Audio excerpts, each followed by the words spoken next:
आरोग्य सेवेमध्ये करतात असणाऱ्या स्टाफसाठी असेल, मी या ठिकाणी जी केंद्राची योजना आहे नॅशनल हेल्थ मिशन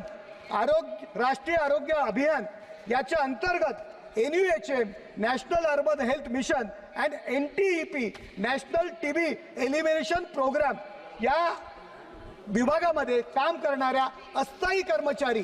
त्याच्यामध्ये डॉक्टर्स आहेत, अधिकारी आहेत, नर्सेस आहेत आणि इतर मेडिकल कर्मचारी त्याच्यामध्ये आहेत, त्यांच्या न्यायिक मागण्यांचा सुद्धा या ठिकाणी मी बजेटमध्ये विषय चर्चा करू इच्छितो। त्यांच्यावरती अन्याय होतोय। एकाच संस्थेमध्ये परमनंट डॉक्टर असतो, परमनंट कर्मचारी असतो, परमनंट नर्स असते,